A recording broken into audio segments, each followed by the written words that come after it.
इस worked example के अंदर हमें ये चीज़ कही गई है कि consider the length of a cube. फ़र्ज़ करें कि जो क्यूब की लेंथ है वो 5.75 प्लस माइनस 0.3 सेंटीमीटर है and you want to find absolute uncertainty, और आपने एब्सोल्यूट अनसर्टेनिटी फाइंड करनी है, लेकिन वो किस में? वॉल्यूम के अंदर फाइंड करनी है। अब इस चीज़ के लिए हम आगे जा रहे हैं कि हमने क्या क्या चीज़ें करनी पड़ेंगी। सबसे पहले हमें मिली हुई है लेंथ ऑफ क्यूब। क्यूब की लेंथ मिली हुई है और क्यूब की जो लेंथ है वो है 5.75 प्लस माइनस 0.3 सेंटीमीटर। इससे पहले वाले जो भी प्रॉब्लम थे उनके अंदर क्यूब नहीं बल्कि स्फेयर था, तो उस वजह से वहाँ फार्मूला 4/3 पाई आर क्यूब वाला था। अब यहाँ आपके पास जो क्यूब की लेंथ दी गई है और क्यूब का वॉल्यूम हमसे पूछने का कहा जा रहा है, यानी कि वॉल्यूम को फाइंड करने का हमें मालूम करना है। अब हम ये देख सकते हैं कि आपके पास फॉर सपोज़ ये एक क्यूब है, तो अगर हम इसको इस तरह से लिखते हैं और इस तरह से हम एक दूसरा क्यूब बनाते हैं ताकि हम इसको थोड़ा आइडियलाइज़ कर सकें। अब फॉर सपोज़ ये हमारे पास एक क्यूब है। अब इस क्यूब के अंदर इसकी जो टोटल लेंथ है यहाँ से लेकर यहाँ तक, वो टोटल लेंथ इस वैल्यू के बराबर है जो हमें ऊपर दिया गया है। अब हमने इसका टोटल वॉल्यूम फाइंड करना है। अब यहाँ एक और चीज़ हमने समझनी है कि इसकी यहाँ तक होती है विड्थ, क्यूब के अंदर ये होती है यहाँ से लेकर विड्थ, और यहाँ से लेकर यहाँ तक इसकी होती है हाइट, जबकि ये जो होती है इसकी टोटल होती है लेंथ। अब यहाँ हमने ये समझना है कि विड्थ भी एक किस्म की लेंथ ही है। विड्थ को भी हम मेज़र किससे करेंगे? मीटर्स में। हाइट को भी हम मेज़र करेंगे मीटर्स में। विड्थ को भी हम मेज़र करेंगे मीटर्स में। लेंथ को भी हम मेज़र करेंगे मीटर्स में। इन तीनों के लिए अगर हम स्केल लें तो वो भी सेम स्केल होगी। अगर इन तीनों के लिए हम एक मीटर पट्टी लें तो वो भी मीटर सेम ही होगा। तो इसका मतलब ये हुआ कि आपकी जो लेंथ है वो भी लेंथ के बराबर है, आपकी जो विड्थ है वो भी एक किस्म की लेंथ ही है, आपकी जो एक हाइट है वो भी एक किस्म की लेंथ ही है, क्योंकि यहाँ से लेकर यहाँ तक इसकी लेंथ कितनी हुई? ऊपर है, इसी वजह से हाइट। बाकी मेजरमेंट के अंदर सब की सब वो लेंथ कहलाई जाएंगी।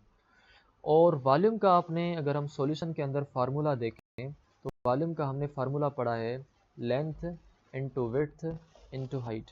अब हमने ये समझा कि जो लेंथ है वो भी एक किस्म की लेंथ ही है, विड्थ भी हमारी लेंथ है और हाइट भी हमारी लेंथ है, क्योंकि तीनों को हम लेंथ समझ सकते हैं क्योंकि तीनों को हम मेज़र कर रहे हैं मीटर्स में।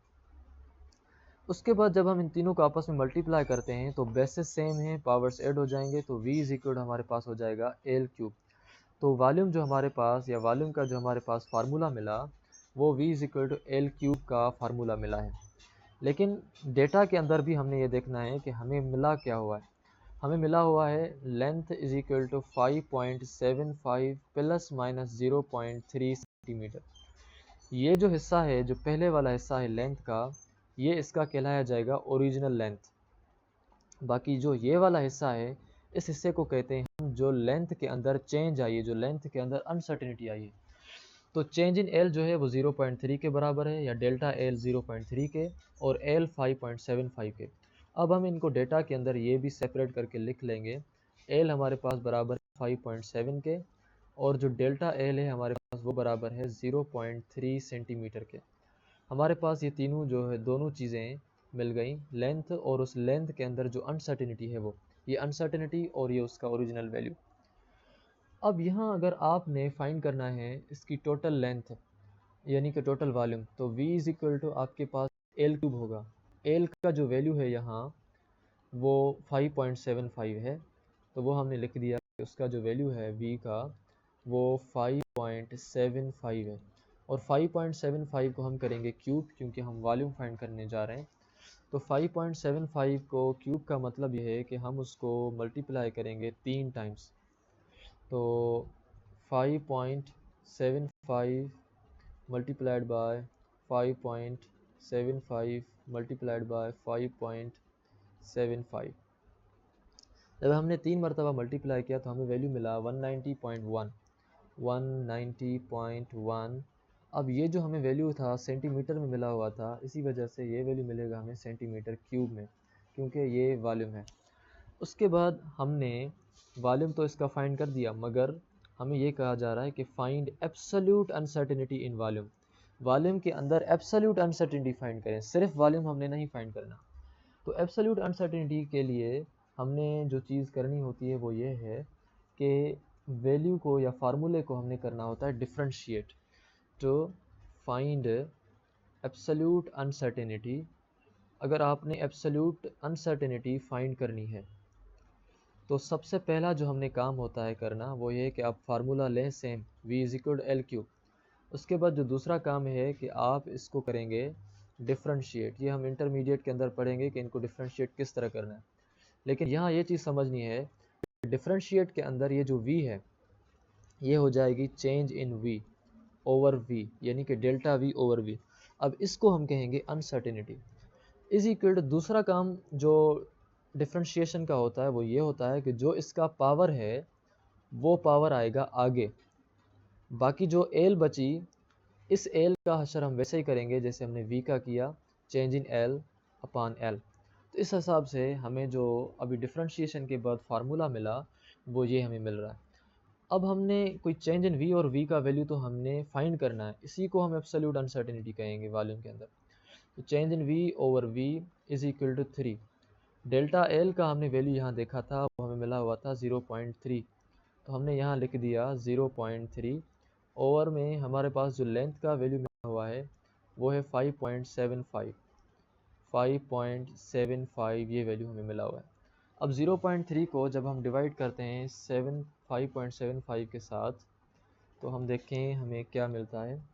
0.3 डिवाइडेड बाय 5.75 तो हमें वैल्यू मिला 0.521।